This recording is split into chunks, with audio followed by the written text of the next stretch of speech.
Hello everyone. Today we have a different story because we listen to the same story from two different people, so both perspectives. In the last part of the story, we understand what happens after they get off the boat. I hope you enjoyed the story. Girl meets boy. Donna's story. My story starts in late July. It was July 21st, I think.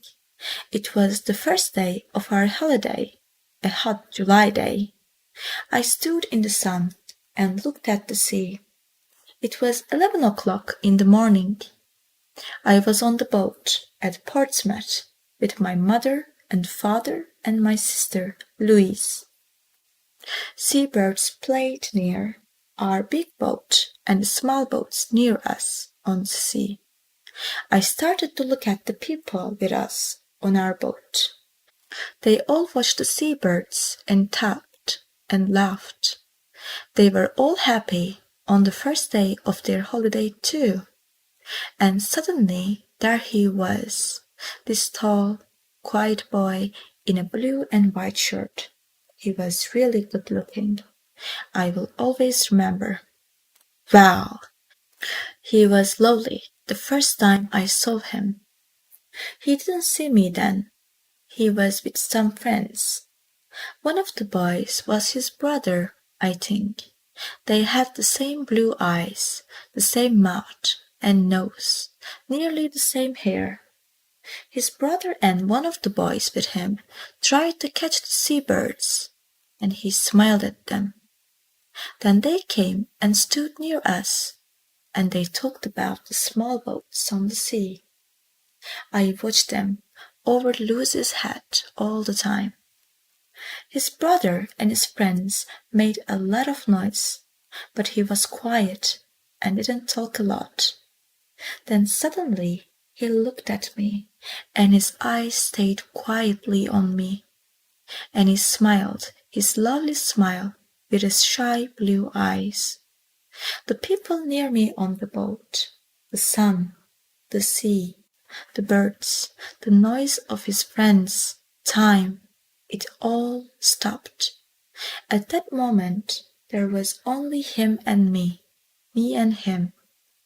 Him and his smile for me, only the two of us. Slowly, very slowly, the boat started to move away, across the water to Spain. It takes a day and a night on the boat from Portsmouth to Santander, in Spain. A day and a night together, on the same boat with him. It was a big new boat with cafes, shops, a cinema and a disco.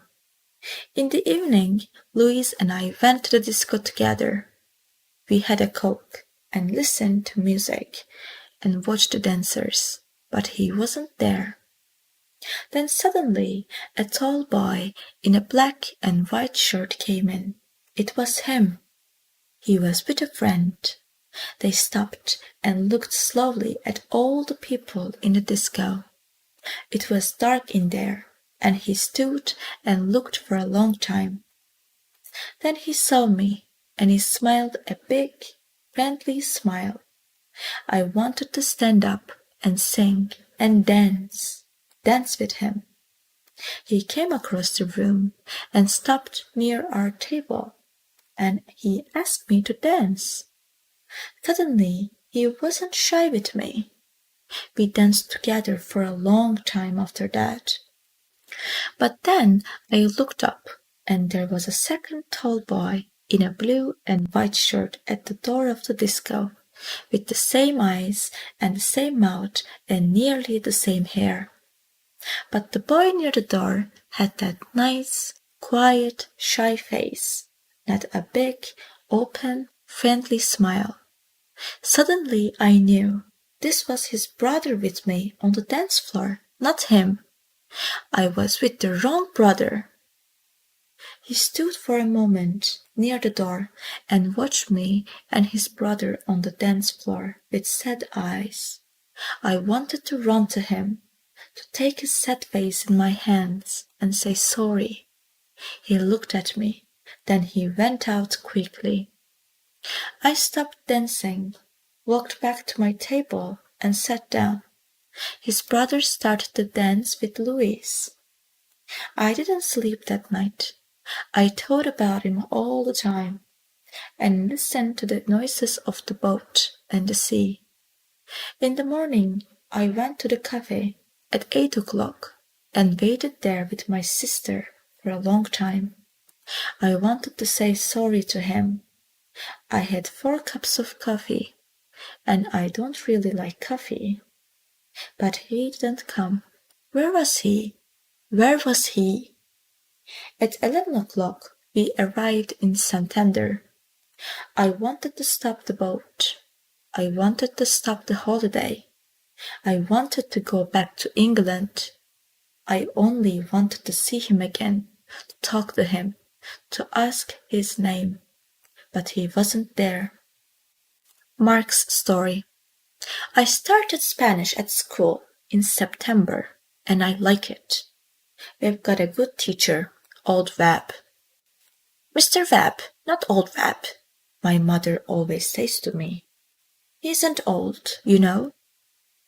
Old Webb, sorry, Mr. Webb, always takes some people from our school to a place in Spain for the first 2 weeks of the holidays, every July. Old Webb is okay, not bad for a teacher. We were at Portsmouth with Old Webb, sorry, Mr. Webb, and Mrs. Webb. She's from Argentina. All the boys think she's good-looking, too. There were 6 of us with the Webbs, Harry Potts and his sister Sonia. Nick Atkins, he's a good friend. Sue Bellamy, she's clever. My brother Dave and me, we are 14 and we are good friends too, usually. There were hundreds of people on the boat. It was hot in the sun, a lovely day. People watched the sea and the small boats. I liked being in the sun and thinking about 2 weeks holiday in Spain. Old Webb started one of his stories about Argentina, but I didn't listen. I started to look at the people, and this girl was there, near me, a really good-looking girl with nice brown eyes and black hair. I'm really shy, and I'm not very good with girls. I didn't talk to her then, but I watched her with her sister and her mother and her father. Then they walked away, and she smiled at me for a moment before they went. My brother Dave saw her, and he laughed quietly at my red face. I wanted to see her again, perhaps in the cafe at lunchtime, or perhaps in the cinema in the afternoon. But she wasn't there, and I don't remember the film. In the evening, we had a drink with Old Webb and lovely Lucrezia. That's our name for Mrs. Webb. After that, Dave and Harry went to the disco. They wanted to meet some girls. I don't like dancing, but I went to the disco later. I wanted to see her again, the lovely girl with the dancing brown eyes and a nice smile. It was dark in the disco, and I stood near the door and watched the dancers. Then I saw her on the dance floor, and she was with Dave, with my brother Dave. She smiled at him too, a lovely smile. I didn't want to watch. I walked out. I went and looked at the sea and thought about things quietly. I thought about her and Dave. I was up early in the morning, before 6 o'clock. I went out again and watched the early morning sun and the sea. There was only one old man and seabirds there with me. The old man smiled at me, but we didn't talk.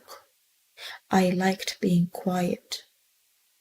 I went in and I had a coffee in the cafe, but I didn't want to eat. All the time, I wanted to see her. I wanted her to walk into the cafe and come across to my table and sit down with me and tell me her name and talk to me. But she didn't come. I waited and waited, but she didn't come. At 8 o'clock, I went and found Nick and Dave. Dave was very quiet all day, and he was really nice to me. And I didn't see her again before we arrived in Santander at 11. She wasn't there. The town story. Comillas is a small town, 50 kilometers from Santander, near the sea. In the town, there are quiet streets of old buildings, and there is a small square. There are small shops and cafes with tables and chairs in the square under the trees. A lot of people from Madrid come to Comillas for their holidays, and a lot of people from England stay in the town too. In the evenings in June and July and August, people like to walk in the streets of Comillas. They stop in the square and stand and talk together. Their children play together. Some people sit at the cafe tables and have a drink and watch the children or read their newspapers or talk. It was disco night in Comillas on the evening after the boat arrived in Santander from Portsmouth. There were a lot of people in the square, Spanish people from Comillas and Madrid, but families from England, France and Germany and Holland too. Some of the English families from the boat were there now, in Comillas for a night or two. Donna was there with her family at a table under some trees. Her eyes were on the dancers, but she didn't see them. The music was in her ears, but she didn't hear it. She didn't want to look or listen or dance. She didn't want to be there. She only wanted to see the lovely, shy boy from the boat, perhaps to dance with him. First, Mr. and Mrs. Webb wanted to go to a little place near the beach where they always had good fish. They wanted to have a good time on their first evening in Spain, and later there was the disco in the square at Comillas. Mark didn't want to go. He didn't want to eat, or dance, or talk, or laugh. He wanted to sit quietly and think about the good-looking girl on the boat. Where was she now? But Dave and Harry and Nick and Sue all wanted him to go. Later that evening, he walked into the square at Comillas with his friends. They found a table at one of the cafes, and they all sat down. Mark looked slowly at the people at the tables near them. Donna looked sadly at the people dancing and standing in the square. Then their eyes met. Time stopped. He was there. She was there. He smiled at her with his nice blue eyes. She smiled back at him with her dark brown eyes. Suddenly, he wasn't shy. He stood up and started to walk across to her. She was on her feet. Their hands met. She wanted to dance now, only with him. The others watched and smiled. They all knew. And Dave? Dave watched and smiled happily. You see, only Dave really knew the story. Only Dave knew his plan for his brother.